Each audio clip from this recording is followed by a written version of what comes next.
நமசிவாய. கதற கதற உங்களுக்கு எல்லாம் பணம் வரப்போகுது. என்னன்னா உங்களுக்கு தேவையானது ஒரு நல்ல ரெமெடி. இது ஒரு தாந்திரிக் ரெமெடி, தாந்திரிக் அஸ்ட்ராலஜின்ற மாதிரியான விஷயமா சொல்லலாம். எல்லோருக்குமே இந்த ஒரு விஷயத்தை செய்யலாம். ஒரு ஃபேமிலியில ஒருத்தர் செஞ்சா போதும், யாரா ஒருத்தர் இந்த ஒரு விஷயத்தை செஞ்சா போதும். வெள்ளிக்கிழமையாக தேர்ந்தெடுத்துக் கொள்ள வேண்டியது. வெள்ளிக்கிழமை உங்களுக்கு தேவையானது வந்து பியூர் ஒயிட்ல இருக்கக்கூடிய ஒரு துணி ரெடியா வச்சுக்கோங்க. நீங்க வந்து எவ்வளவு சர்க்கரை வாங்க வேண்டும் அப்படின்னு பாத்தீங்கன்னா கரெக்டா 600 கிராம் சர்க்கரை வாங்கணும்.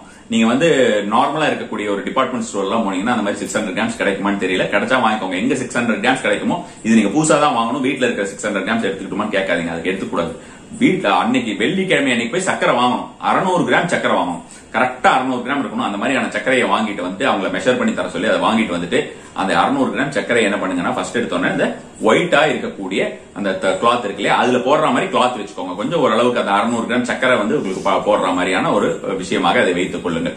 அப்ப அந்த 600 கிராம் சக்கரை அதுல போட்டுட்டு அதை நீங்க மூட்டையா கட்டணும். அந்த மூட்டையா கட்டுறதுக்கு முன்னால என்ன பண்றீங்க, ஒரு 5 ரூபா காயின், ஒரு 1 ரூபா காயின், நல்லா கேட்டுக்கோங்க, ஒரு 5 ரூபா காயின், ஒரு 1 ரூபா காயின், இது இரண்டையும் வைத்து முடிச்சாக கட்டிவிட வேண்டியது. இழுத்து கீழெல்லாம் சித்தராத மாதிரி நல்லா அதுக்கு தகுந்த மாதிரியான இடத்தில் வைத்துக் கொள்ளுங்கள். கட்டிவிட வேண்டியது.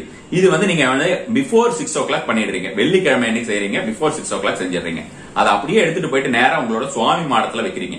சுவாமி மாடத்தில் வைத்து விட்டு தூப தீபம், அதே மாதிரி வந்து பாத்தீங்கன்னா உங்களுக்கு வந்து நெய் விளக்கேற்றி வைப்பது, கண்டிப்பாக நெய் விளக்கேற்றணும். நெய் விளக்கேற்றி வைப்பது இந்த மாதிரிலாம் பண்ணிட்டு உட்காந்துட்டு நீங்க வந்து மகாலட்சுமிக்காக இந்த ஒரு விஷயத்தை நீங்கள் செய்திருப்பதாக நினைத்து வைத்து, மகாலட்சுமின்னு நினைச்சுக்கோங்க அல்லது சுக்கிரன் நினைச்சுக்கோங்க.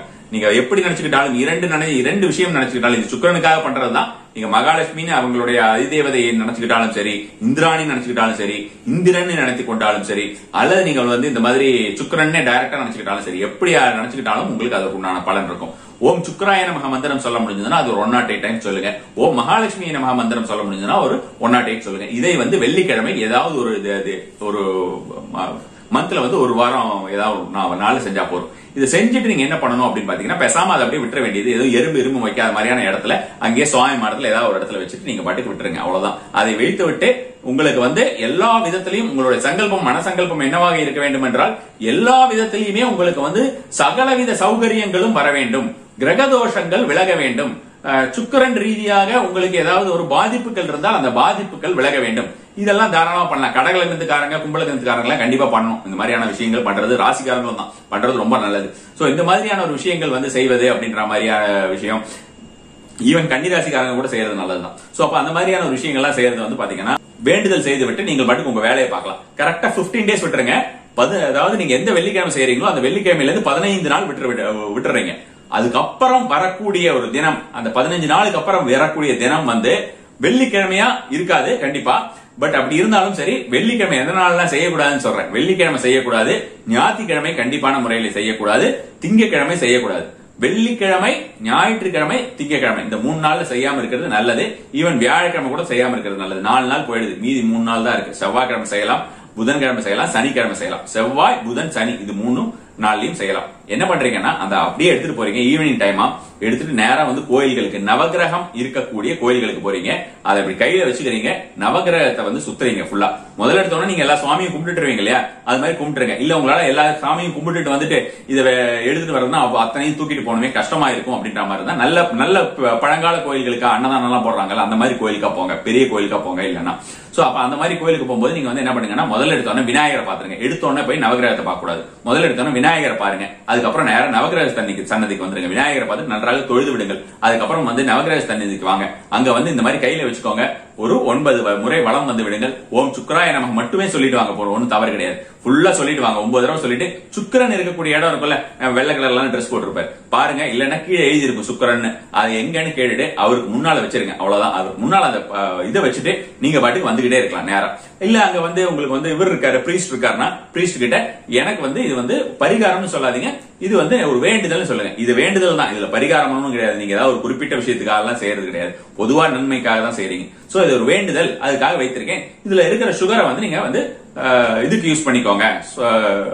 நம்ம வந்து அன்னதானம் போடும்போதோ இல்லது பிரசாதம் பண்ணும்போது இதுக்காக யூஸ் பண்ணிக்கோங்கன்னு சொல்லிங்க. அவங்க என்னவோ பண்ணட்டும், அதை பத்தி எல்லாம் நம்ம வந்து யோசிக்க கூடாது. இதுல நிறைய விஷயங்கள் இருக்கிறது. எதுவுமே நம்ம வந்து யோசிக்க வேண்டாம். அதை அப்படியே வச்சு விட்டு வந்துட வேண்டியது. நேரம் நம்ம பாட்டுக்கு வந்துட வேண்டியது. யாரும் இல்லைன்னா அவங்க பாட்டுக்கு வந்துட வேண்டியது. நம்ம வந்து மத்த கோயில்ல இருக்கக்கூடிய மத்த இதெல்லாத்தையும் பார்த்துட்டு நேரம் வர வேண்டியது. இல்ல உடனே நீங்க அப்படியே கிளம்பி வரணும்னா நவகிரகத்துல இருந்து நேரம் வரக்கூடாது. நேரம் திரும்பவும் ஒரு விநாயகரை பார்த்துட்டு நீங்க அவருடைய முகத்தை பார்த்துட்டு நீங்க திரும்ப வரணும். ஏன்னா நவகிரகத்தை சுத்திட்டு டைரக்டா நம்ம வந்து வரக்கூடாது. எதையாவது ஒரு கடவுள் வேற ஏதாவது ஒரு கடவுளை பார்க்கணும். அது வந்து இந்த மாதிரி விநாயகரை பார்த்தா ரொம்ப நல்லது. சோ அந்த மாதிரியான விஷயமாக செய்து விட்டு நேரா திரும்ப வீட்டுக்கு வந்துடுறீங்க. அவ்வளவுதான். இந்த 15 டேஸ் உங்க வீட்டுல இருக்கணும் கண்டிப்பான முறையிலே. அதுக்கப்புறம் அதை கொண்டு போய் கோயில்ல வைக்கிறீங்க. கோயில்ல வச்சுட்டு திரும்பி வரீங்க. அபரிமிதமான ஒரு செல்வ வளத்தை கொடுக்கக்கூடிய பரிகாரம் இது. அதாவது வந்து நாட் ஓன்லி ஒரு வெறும் மணி அப்படின்ற மாதிரியான விஷயம் கிடையாது. உங்களுக்கு வீட்டுல தங்கம் சேருவதற்காக, ஒரு வீடு வாங்குவதற்காக, சொந்த வீடு அமைவதற்காக, இந்த மாதிரியான எல்லா விஷயமுமே நம்ம வந்து சொல்லலாம். வீட்டுல எல்லாவித கம்ஃபர்ட்ஸும் வந்து சேருவதற்கு, சுகபோகமாக வாழ்வதற்கு உண்டான ஒரு பரிகார முறை இது. இதுல வந்து பாத்தீங்கன்னா குறிப்பிட்டு உங்களுக்கு நமக்கு வந்து ஜாதகத்துல நமக்கு வந்து ஒரு சில விஷயங்கள் சரியில்லை அப்படின்ற மாதிரி இருக்கு, நமக்கு வந்து ஏதாவது ஒரு பரிகாரங்கள் செஞ்சாலும் சரியாக மாட்டேங்குது அப்படின்றவங்க வந்து இந்த ஒரு விஷயத்தை ஒரு வருஷத்துல ஒரு 2 தடவை 3 தடவை செய்ய வேண்டியிருக்கும். அவ்வளவுதான். மத்தபடி வழக்கமா வருஷத்துல ஒரு தடவை செய்யறது. எப்படி வந்து குலதெய்வ கோயிலுக்கு எவ்வளவு தள்ளினாலும் வருஷத்துக்கு ஒரு தடவையாவது போயிடுவோம்னு இருக்கும் இல்லையா, அந்த மாதிரியான விஷயமாக இதை வந்து இயர்லி ஒன்ஸ் ஆவது இது ஒரு விஷயமாக ரெகுலராக செஞ்சிருவாங்க. உங்களுடைய சந்ததியினருக்கும் இந்த ஒரு விஷயத்தை நீங்கள் தொடர்ந்து செய்து வர செய்யுங்கள். எல்லா விதத்திலையும் நன்மை அளிக்கக்கூடிய ஒரு விஷயமாக இது இருக்கும். எல்லா விதத்திலையும் பணவளம் தரக்கூடிய ஒரு விஷயமாக இருக்கும். நம சிவாய.